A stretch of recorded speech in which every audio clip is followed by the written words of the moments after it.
요한계시록을 거의 1년 반 만에 마치고 오늘부터는 출애굽기 강해를 시작하게 되었습니다. 오늘은 출애굽기에 대한 개괄적인 이야기로 이어가도록 하겠습니다. 출애굽기는 이스라엘 백성이 애굽에서 번성하는 모습으로 시작됩니다.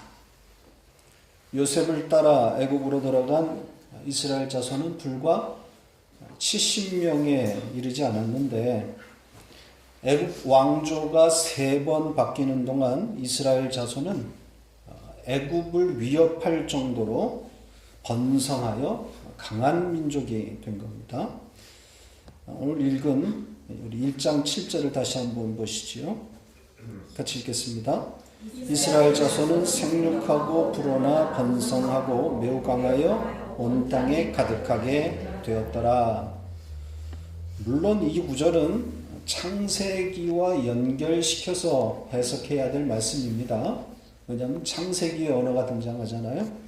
오늘은 그냥 표면적으로 나타난 현상만 보겠습니다. 다음 시간에 생육과 번성에 대해서는 창세기와 연결해서 설명을 드리겠습니다. 아무튼 70명으로 시작된 이스라엘 자손이 엄청난 민족으로 커진 겁니다. 표면적으로는 번영인 거죠. 그러나 그 번영도 역시 그런 뜻은 아닙니다. 이것도 차차 설명을 드리도록 하겠습니다. 자, 그들의 번성과 창대함이 무엇으로 연결되죠? 그들이 잘됨으로 인해서 그것이 핍박의 원인이 되는 겁니다. 이스라엘의 번성과 함께 요셉을 알지 못하는 왕이 등장했다 그러잖아요. 그 왕이 바로 바로입니다. 원래 애굽은 함족의 후예가 나라를 다스리고 있었는데 셈족, 그러니까 이스라엘과 같은 족속이죠. 셈족이 이 왕조를 무너뜨리고 힉소스 왕조를 세웁니다. 힉소스 왕조를. 아마도 이스라엘은 이 힉소스 왕조 시대에 애굽에서 편안한 생활을 하고 또 번성을 이루었던 것으로 그렇게 보여집니다. 그러다가 이 힉소스 왕조가 다시 함족에게 무너지면서 몰락을 하게 되는 거죠. 그래서 다시 함족이 왕조를 세우게 되는 겁니다. 바로 이 함족의 그 왕, 그러니까 힉소스 왕조를 다시 무너뜨린 그 장본인이 바로가 되는 거죠. 그래서 바로는 이 힉소스 왕족의 그 셈족, 이스라엘과 동족인 이 셈족의 왕조를 무너뜨리고 동족인 이스라엘을 핍박하기 시작하는 겁니다. 자, 이 핍박이 극에 달하는 정책이 뭐겠어요? 이스라엘 민족을 핍박하게 되는데 이 바로가 극에 이르게 되는 정책이 뭐겠습니까? 예, 바로 이스라엘의 씨를 말려버리는 살육 정책인 거죠. 산의 아이가 태어나면 모두 죽여버리도록 한 겁니다. 자, 이런 무시무시한 상황에서 태어나는 한 사람이 등장하죠. 출애굽기의 주인공이라고 할 수 있는 모세입니다. 그 모세를 하나님께서 불러서 이제 이스라엘을 애굽 왕 바로의 손에서 빼내어 가나안으로 들어가도록 하시는 겁니다. 모세가 바로와 만나서 담판하고 결국 이스라엘이 애굽을 빠져나오게 되는데 그 과정에 유명한 10가지 재앙이 길게 기록되어 있습니다. 그리고 마지막 10번째 재앙인 장자가 죽는 바로 그 이야기 가운데 출애굽기의 하이라이트인 6월절 어린 양이 등장하는 겁니다. 자, 출애굽기 12장을 보죠. 13절, 14절 같이 읽겠습니다. 내가 애굽 땅을 칠 때에 그 피가 너희가 사는 집에 있어서 너희를 위하여 표적이 될지라. 내가 피를 볼 때에 너희를 넘어가리니 재앙이 너희에게 내려 멸하지 아니하리라. 너희는 이 날을 기념하여 여호와의 절기를 삼아 영원한 규례로 대대로 지킬지니라. 그 어린 양의 피가 발려진 이스라엘은 이 마지막 재앙을 끝으로 그들이 수백 년간 살아온 애굽을 떠나게 됩니다. 그리고 홍해 앞에 서게 되는 거죠. 홍해 앞에서 그 진퇴양난의 절체절명의 위기 가운데서 바닷길을 걸어가게 되는 기적을 경험하게 됩니다. 이렇게 홍해를 건너온 이스라엘 백성들은 계속 기적으로 살아갑니다. 마실 물이 없을 때는 돌이 물을 내어주고, 또 먹을 것이 떨어질 때는 하늘이 먹을 양식을 내어줍니다. 마른 하늘에서 만나가 떨어지고 메추라기 고기가 떨어집니다. 그리고 마침내 이스라엘과 모세가 시내산에 당도하게 됩니다. 출애굽기의 흐름이 내용상 여기서 한번 바뀌죠. 출애굽기 19장을 한번 가보시죠. 1절, 3절까지 같이 읽겠습니다. 이스라엘 자손이 애굽 땅을 떠난 지 3개월이 되던 날 그들이 시내 광야에 이르니라. 그들이 르비딤을 떠나 시내 광야에 이르러 그 광야에 장막을 치되 이스라엘이 거기 산 앞에 장막을 치니라. 모세가 하나님 앞에 올라가니 여호와께서 산에서 그를 불러 말씀하시되 너는 이같이 야곱의 집에 말하고 이스라엘 자손들에게 말하라. 이렇게 되어 있습니다. 그러니까 출애굽기 19장에서 애굽 땅을 떠난 지 3개월이 되었을 때 이들이 시내 광야에 도착했다 그럽니다. 거기서 하나님께서 모세를 산으로 불러서 율법을 주시게 되는 거죠. 그래서 이스라엘과 언약을 그 산에서 다시 세우시게 되는 겁니다. 모세는 거기서 뭘 보게 되는 거죠? 하늘의 성전을 보게 되는 겁니다. 그리고 그 하늘 성전을 하나님께서 땅에 표현하라고 하는 명령을 하시게 되는 거죠. 그러니까 계시록에서 우리가 봤던 그 사도 요한에게 보여졌던 그 성전과 같은 겁니다. 거룩한 성, 새 예루살렘을 본 거죠. 하나님께서 그 성전을 그에게 보여주고 그걸 땅에 펼쳐 보이라고 그렇게 명하시는 겁니다. 그래서 성막과 그 안에 들어가는 부속물들, 또 제사장의 의복에 이르기까지 세밀한 식양을 모세가 전해 듣게 되는 겁니다. 하나님께서 말씀하신 대로 그대로 지으라는 거죠. 이렇게 성막과 제사장 규정에 관한 그런 이야기가 31장까지 이어지고 있습니다. 그리고 32장에 이제 금송아지 사건이 등장을 하는 거죠. 모세가 산에서 더디 내려오는 사이에, 지체되는 사이에 산 밑에서는 이스라엘의 배역이 일어난 겁니다. 출애굽기 32장 1절을 보시죠. 같이 읽겠습니다. 백성이 모세가 산에서 내려옴을 더듬을 보고 모여 백성이 아론에게 말하되 일어나라. 우리를 위하여 우리를 인도할 신을 만들라. 이 모세 곧 우리를 애굽 땅에서 인도하여 낸 사람은 어찌 되었는지 알지 못하니라. 금으로 소를 주조해 놓고 그 소가 하나님이라고 여기고 그렇게 섬기게 되는 겁니다. 그러니까 그들이 애굽에서 익히 보고 배웠던 방식으로 하나님을 섬기는 거죠. 이방신을 섬기는 게 아닙니다. 하나님을 버리고 그들이 이방신에게 간 게 아니에요. 이방신을 섬기는 방식으로 하나님을 섬기는 겁니다. 그들이 하나님을 버린 적은 없어요. 그러나 소를 주조해 놓고 이게 하나님이다 그렇게 섬기고 있는, 그러니까 하나님을 오해하고 있는 거죠.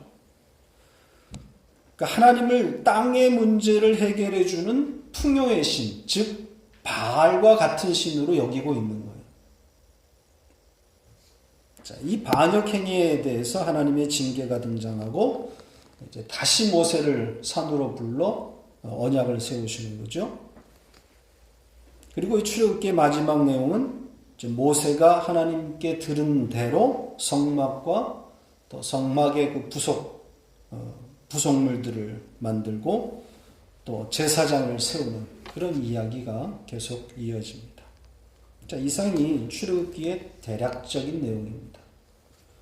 그러니 공부할 내용이 사실 적지 않죠.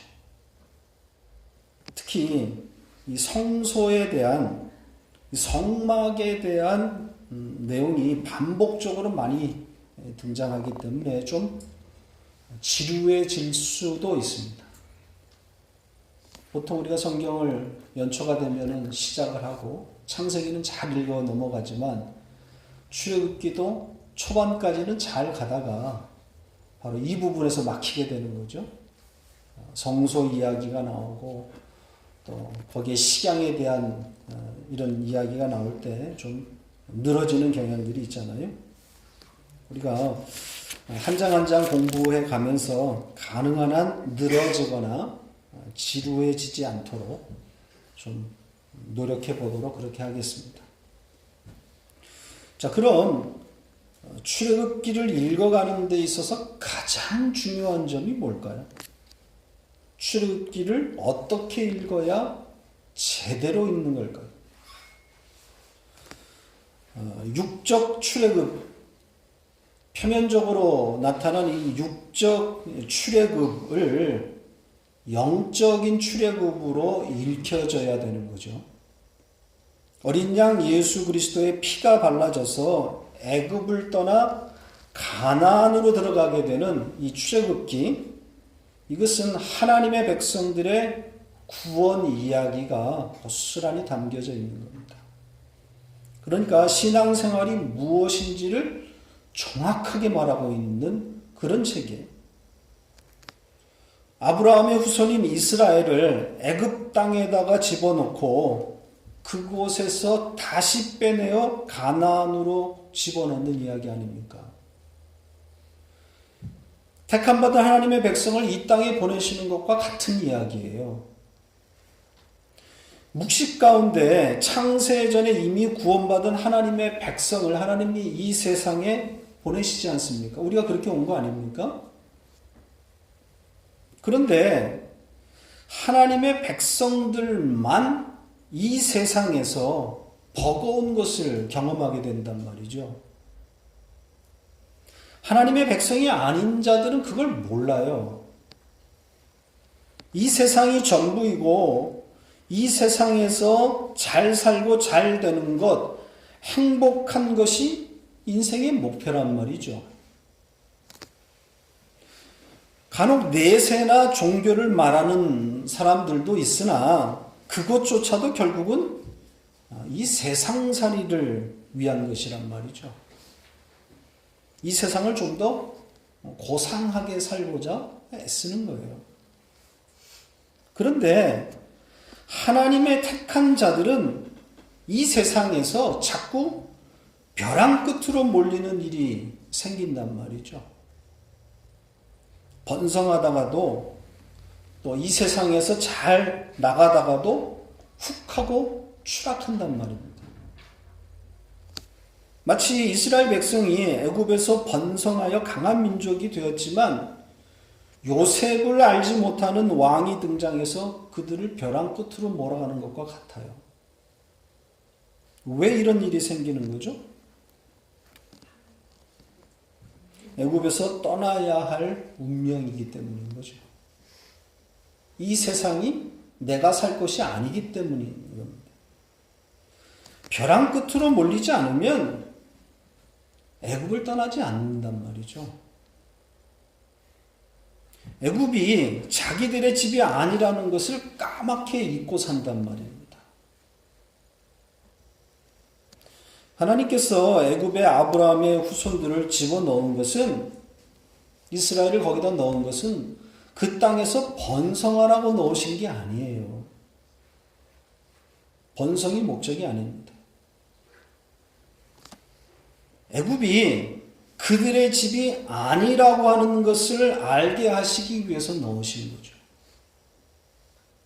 가나안을 가르치기 위한 하나님의 설계인 겁니다.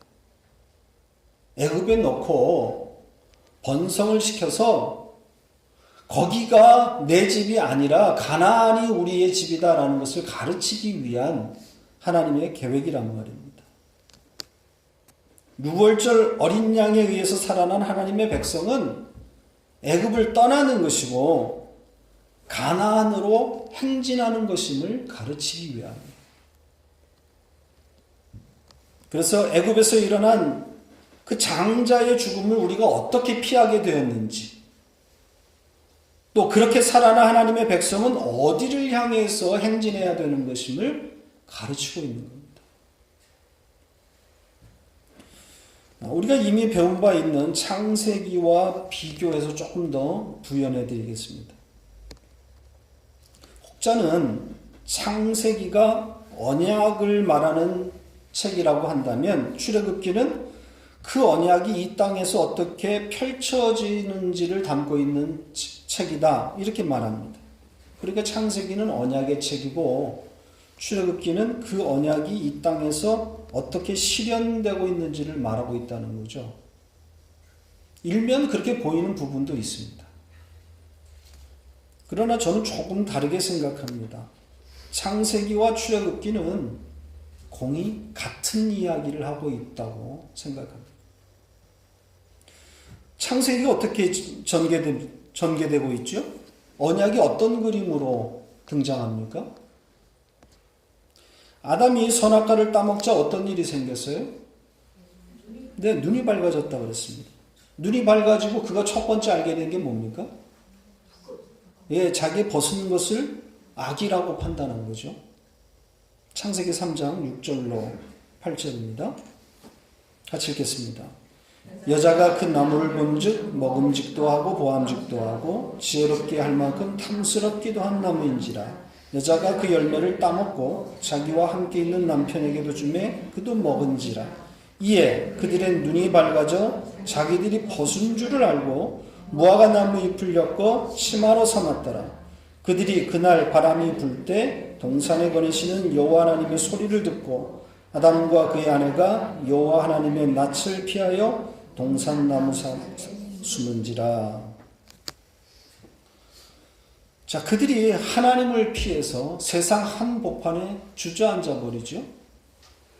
그리고는 무화과 나무 잎으로 벗은 것을 가리고 세상 한복판에 주저앉아서 하나님을 피해 있을 때에 하나님께서 찾아오셔서 어린 양을 죽여서 그 가죽으로 옷을 해 입히시는 거죠. 그렇게 입혀서 덮으심의 은혜를 가르치시는 거예요. 노아 역시 세상에서 뽑아내서 어디에 올려놓는 거죠? 방주에 올려놓는 겁니다. 예수라고 하는 방주에 실어서 구원이 무엇인지를 가르치시는 거예요. 노아에 의해서 등장하는 언약 백성 아브라함이지요. 이 세상을 상징하는 메소포타미아에 살고 있는 이 언약 백성 아브라함을 하나님께서 찾아가셔서 불러내시고 천국의 모형인 가나안으로 들여보내는 이야기가 이어지고 있죠. 갈대아에서 문명의 혜택을 누리며 불편 없이 살아가던 그를 거기서 불러내서 척박한 땅 가나안으로 들여보내신단 말이죠. 왜 가나안으로 보내시는 거죠? 자, 창세기 12장을 좀 보시죠. 1절, 2절 같이 읽겠습니다. 여호와께서 아브라함에게 이르시되 너는 너의 고향과 친척과 아버지의 집을 떠나 내가 네게 보여줄 땅으로 가라. 내가 너로 큰 민족을 이루고 네게 복을 주어 네 이름을 창대하게 하리니 너는 복이 될지라. 복을 주시려고 끌어내시는 거죠. 복 주시겠다는 겁니다. 복이 무엇인지를 알려주시기 위함인 겁니다. 사막 황량한 곳에 들여보내시면서 거기서 복을 배우라는 거죠.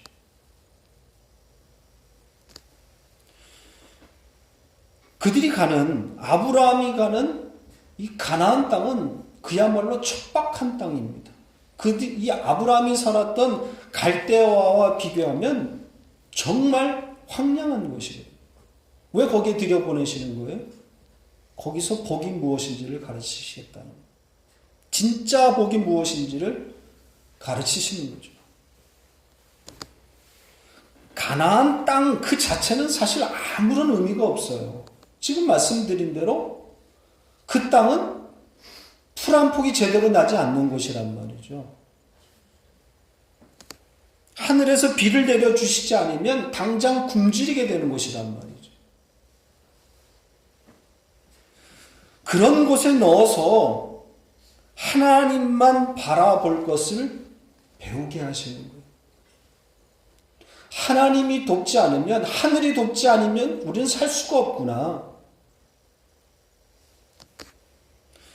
그런 척박한 땅에도 이미 가나안 족속들이 차지하고 있어서 전쟁을 해야만 그 땅을 또 빼앗는 그런 여정을 주신단 말이에요. 그리고 그 전쟁을 누가 하시는 거예요? 하나님이 하신단 말이에요. 직접 하나님이 싸움하신단 말이에요. 그런 곳에 넣어서 하나님만 바라볼 것을 배우게 하시는 거예요. 그게 복이기 때문입니다. 그리고 창세기 마지막에는 요셉이 등장해서 자기 백성을 구원하고 가족과 형제들을 애굽으로 끌어다 놓고 거기서 죽는 것으로 끝납니다. 이게 창세기의 마지막 이야기. 창세기 마지막 그 강해 때도 말씀을 드렸지만 창세기의 결론이 언뜻 보기에 허무하기 짝이 없다고 그랬죠. 하나님께서 천지를 창조하셨다 이렇게 시작한 창세기가 마지막에는 요셉이 관으로 들어가는 것으로 끝난단 말이죠. 자, 창세기 마지막 두 구절을 좀 보죠. 50장 25절 26절 같이 읽겠습니다. 요셉이 또 이스라엘 자손에게 맹세시켜 이르기를 하나님이 반드시 당신들을 돌보시리니 당신들은 여기서 내 해골을 메고 올라가겠다라 하였더라. 요셉이 110세의 죽음에 그들이 그의 몸에 향 재료를 넣고 애굽에서 입관하였더라. 이렇게 끝난다는 거죠. 110세의 요절하는 요셉. 그리고 그가 관에 담기는 것으로 끝납니다. 110세면 청년일 때 죽은 겁니다. 자, 그런데 이 구절에는 놀라운 반전과 복음이 담겨 있다고 그랬죠? 여기에 이 입관하다로 번역된 이 아론이라고 하는 단어를 주목할 필요가 있다고 그랬습니다. 창세기에 딱 한 번 쓰인 그런 단어예요. 그런데 구약 성경에는 202번이나 사용된 단어입니다. 그런데 창세기에서는 딱 한 번 여기 등장. 이 단어의 뜻이 뭐라고 그랬습니까? 관으로 사용된 적이 한 번도 없다고 그랬죠? 전부 궤, 상자라는 뜻으로만 사용됐어요. 창세기에서만 유일하게 관으로 번역이 됐단 말이죠. 이상하지 않습니까? 그러니까 요절한 요셉이 궤로 들어간 거예요. 하나님의 궤로 들어갔다 이런 의미를 담고 있단 말이죠. 요절한 요셉, 젊은 나이에 죽은 거란 말이죠. 그가 그 궤로 들어가는 겁니다. 이게 뭐예요? 바로 예수 그리스도. 그렇게 요절한 예수 그리스도, 이 언약궤를 덮으시는 속죄소이신 예수 그리스도를 그대로 모형하고 있는 거죠. 이게 다 공부한 내용입니다. 그러니까 출애굽기는 창세기 이런 배경 가운데 시작하고 있기는 하지만 내용상으로 보면 사실 창세기와 같아요. 같은 내용입니다. 모세라고 하는 지도자를 세워서 애굽에서 이스라엘 백성을 빼내어서 가나안으로 끌고 가시는 이야기잖아요. 지금 창세기에 제가 설명드렸던 내용과 똑같은 이야기란 말이죠. 애굽 땅이 뭘 상징합니까?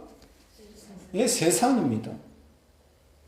바로는 그 세상의 왕, 주인인 거죠. 마귀를 상징해요. 그래서 이스라엘 백성들을 주저앉히려고 계속 미혹하는 거죠. 이 세상을 장악하고 있는 마귀가 하는 일이 뭐겠어요? 하나님의 백성을 계속해서 세상에 주저앉히는 그런 미혹을 하는 거란 말이죠. 그래서 하나님이 마귀에게 이 세상을 넘겨준 거란 말이죠. 내 백성을 미혹하라고 세상에 주저앉히고 있는 거예요. 그런 미혹 가운데 하나님께서 이스라엘 백성을 넣어놓고 기어코 자기 백성을 가나안으로 빼내시는 이야기가 이 출애굽기란 말이에요. 가나안은 뭘 상징하는 겁니까? 예, 천국이에요. 6월절 어린 양의 희생으로 얻게 된 그 피를 발라서 애굽에서 떠나 가나안으로 행진하는 바로 이 출애굽기의 가장 하이라이트라고 할 수 있는 것이 12장의 6월절 어린 양 이야기란 말이죠. 따라서 출애굽기는 완벽한 예수 그리스도의 복음입니다. 물론 성경 모든 책이 다 복음이에요. 마찬가지로 출애굽기는 예수 그리스도에 관한 복음입니다. 우리가 1년 반을 공부했던 요한계시록에서 잊지 말아야 할 가장 중요한 점이 뭐라고 그랬습니까? 다른 건 다 잊어도 요한계시록은 예수 그리스도에 관한 계시, 복음이라고 그랬잖아요. 계시록이 종말에 나타나게 될 어떤 징조를 말하는 책이 아니라 예수 그리스도를 소개하는 복음이라고 했습니다. 다양한 상징과 그림을 통해서 예수 그리스도의 십자가로 말미암아 일어나게 되는 구원과 심판 이야기라고 했습니다. 마찬가지로 출애굽기 역시 복음입니다. 예수 그리스도에 관한 책이에요. 다른 이야기 없어요. 예수 그리스도로 말미암아 일어나게 되는 구원과 심판 이야기입니다. 자, 이 주제와 관련해서 다시 한번 우리가 주의 깊게 읽어야 할 몇 구절들을 확인하고 오늘은 마치도록 하겠습니다. 요한복음 5장 39절을 보죠. 같이 읽겠습니다. 너희가 성경에서 영생을 얻는 줄 생각하고 성경을 연구하거니와 이 성경이 곧 내게 대하여 증언하는 것이니라. 성경이 누구에 대해서 증언한다 그럽니까? 예수에 대하여 증언하는 거죠. 성경은 예수 그리스도를 증거하는 데 초점이 맞춰져 있는 겁니다. 누가복음 24장 44절 같이 읽겠습니다. 또 이르시되 내가 너희와 함께 있을 때에 너희에게 말한 바 곧 모세의 율법과 선지자의 글과 시편에 나를 가리켜 기록된 모든 것이 이루어져야 하리라 한 말이 이것이라 하시고, 주님께서 제자들에게 가르치신 것이 뭐라 그럽니까? 모세의 율법과 선지자의 글과 시편에 자기 자신 예수 그리스도를 가리켜 하신 말씀들이 이루어지고 있음을 가르치셨다고 그러죠. 그러니까 모든 성경은 예수 그리스도를 향해 있는 겁니다. 그러니까 구약 성경이 담고 있는 중심 내용이 예수 그리스도라고 하는 것을 지금 주님이 직접 말씀하고 있는 거예요. 당신 이야기라는 거죠. 당연하죠. 이것은 모든 성경은 예수 그리스도를 향하고 있는 겁니다. 그래서 사도 바울도 구약 성경을 풀어갈 때 그 뜻을 해석할 때 예수 그리스도로 풀었던 겁니다. 자, 사도행전 17장을 보죠. 2절로 3절 같이 읽겠습니다. 바울이 자기의 관례대로 그들에게로 들어가서 새 안식일에 성경을 가지고 강론하며 뜻을 풀어 그리스도가 해를 받고 죽은 자 가운데서 다시 살아날 것을 증언하고 이르되 내가 너희에게 전하니 예수가 곧 그리스도라 하니. 자, 여기서 말하고 있는 성경은 구약 성경입니다. 아직 신약 성경이 형성되지 않았을 때란 말이죠.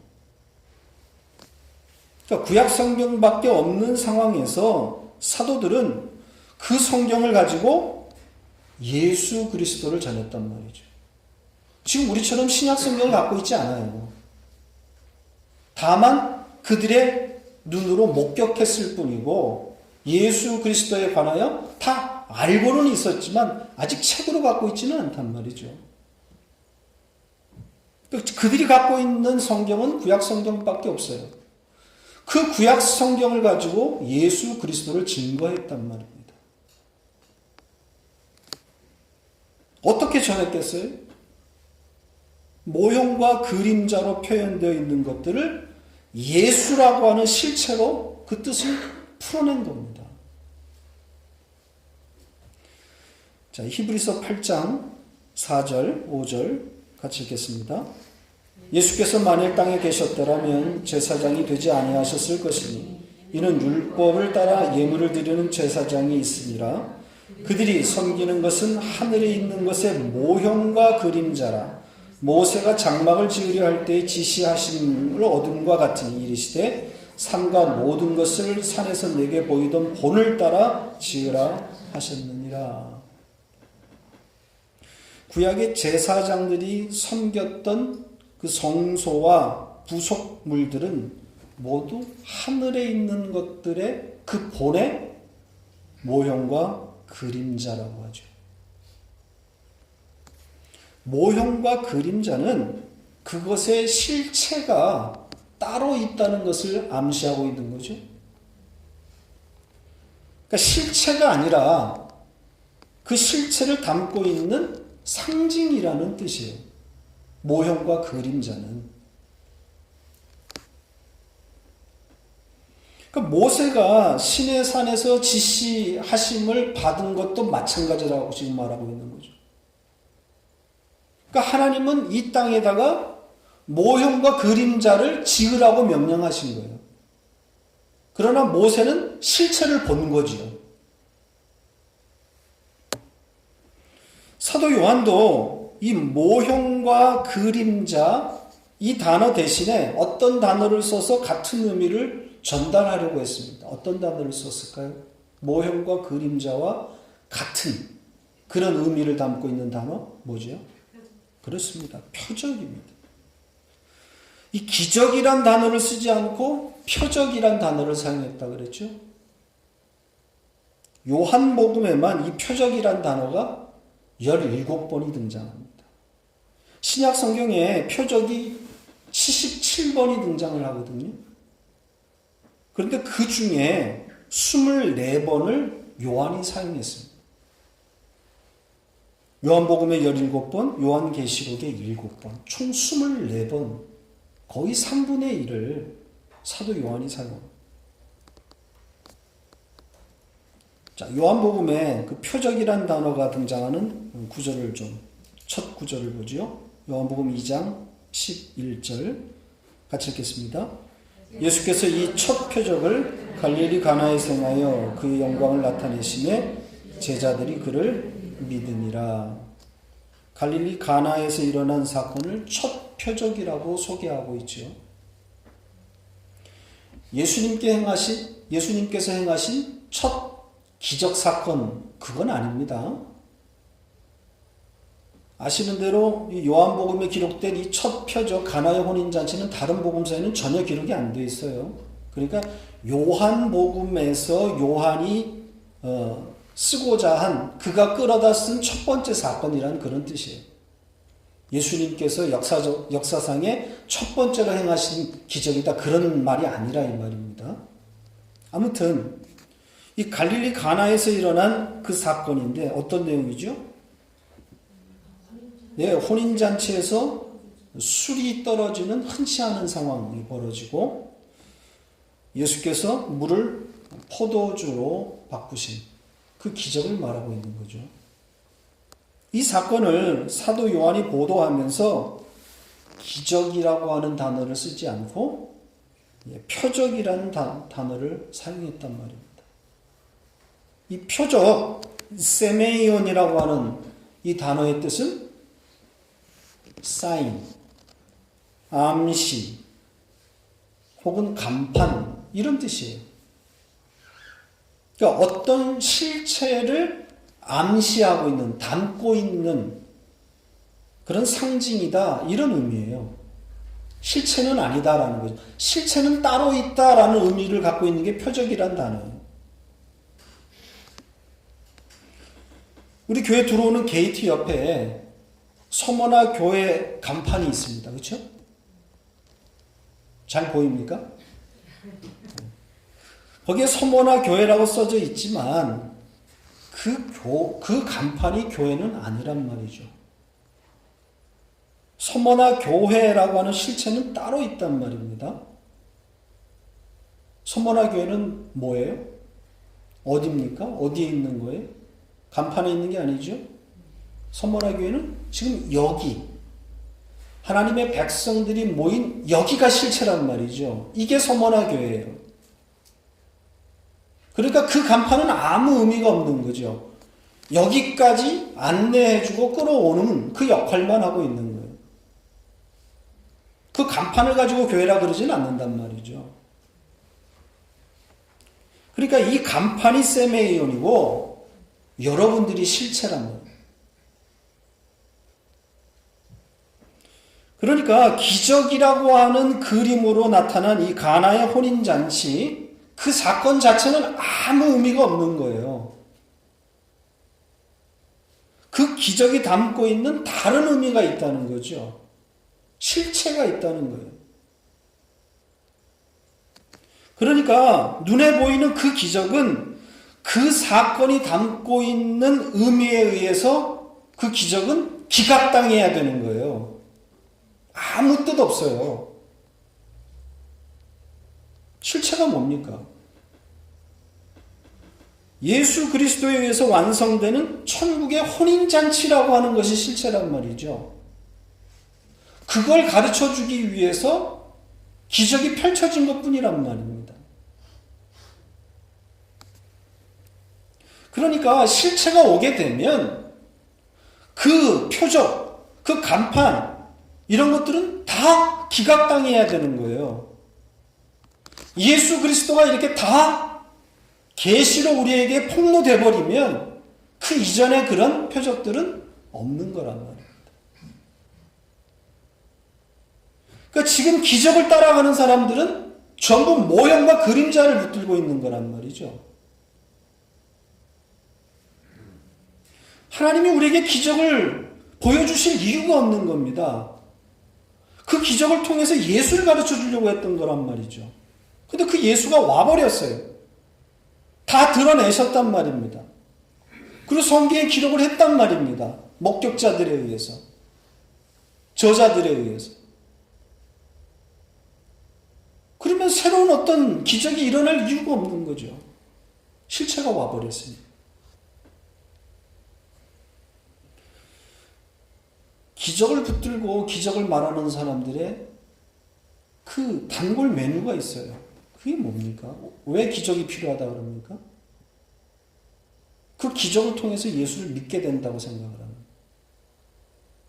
눈앞에 펼쳐지는 어떤 신기한 일이 있으면 그걸 통해서 예수를 믿게 되니까 단지 그걸 위해서 우리가 기적을 말한다. 이렇게 이야기한단 말이에요. 그럴듯한 것 같죠. 여러분, 기적을 보고 믿는 것은 믿음이 아닙니다.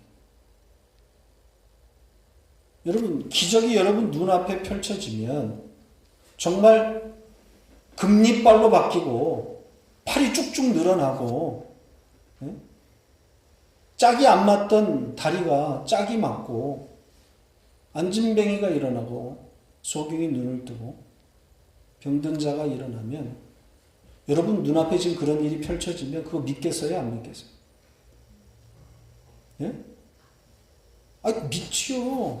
당연히 눈앞에 펼쳐있는데 거짓말하는 게 아니란 말입니다. 사기가 아니에요. 눈앞에 그런 신기한 일이 벌어지면 와, 하나님 살아계시는구나. 믿을만하구나. 놀랍구나. 믿게 된단 말이죠.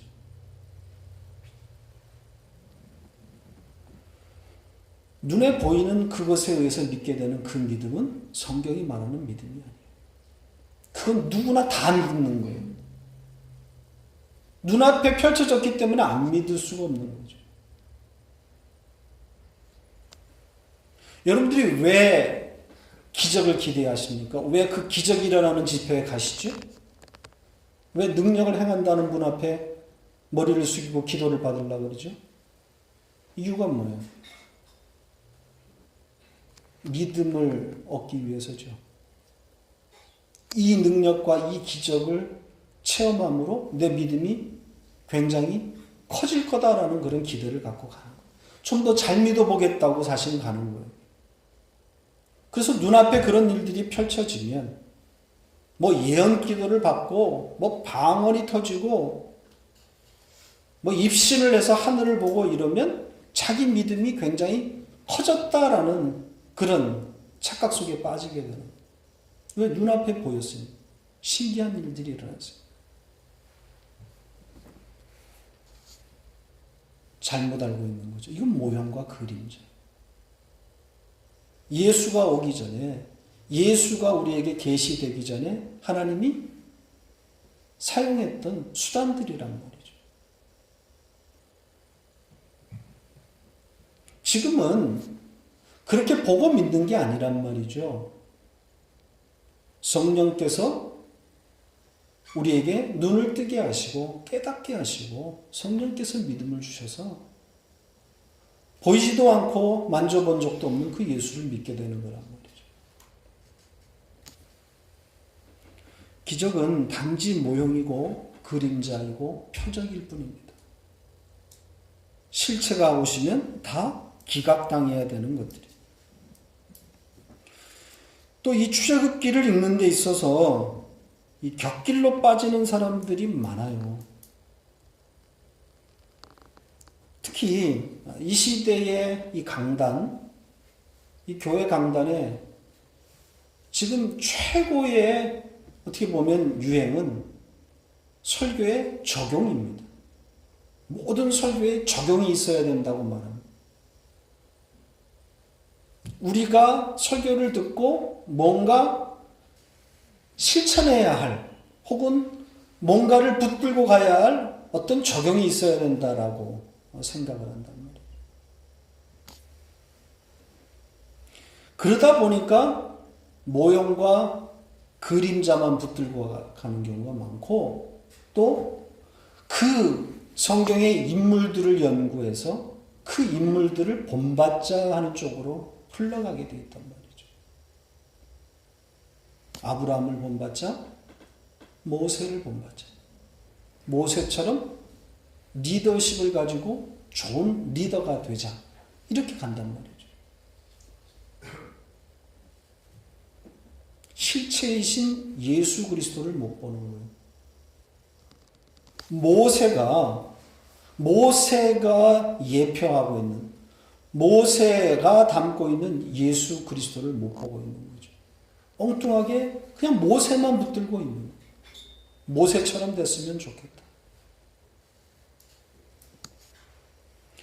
앞으로 출애굽기 강의를 진행하면서 이런 부분들도 짚어드리도록 하겠습니다. 육적 출애굽으로 읽으면 하나님을 오해하게 되는, 또 그렇게 오해하고 있는 이 시대의 교회들 이야기도 또 하겠습니다. 말씀 적용에 사활을 걸고 있는 이 시대의 강단도 때로는 비판하게 될 겁니다. 물론 출애굽기의 이 최종 목적지는 예수 그리스도로 말미암는 구원과 심판입니다. 그러니까 이 큰 흐름을 놓치지 않으면서 이 시대의 교회, 또 이 시대의 흐름에 대해서도 간헐적으로 이야기를 하겠습니다. 이 큰 줄기에 우리가 놓치지 아니하면서 이 시대의 교회를 돌아보는 그런 출애굽기 강해가 될 수 있기를 바랍니다.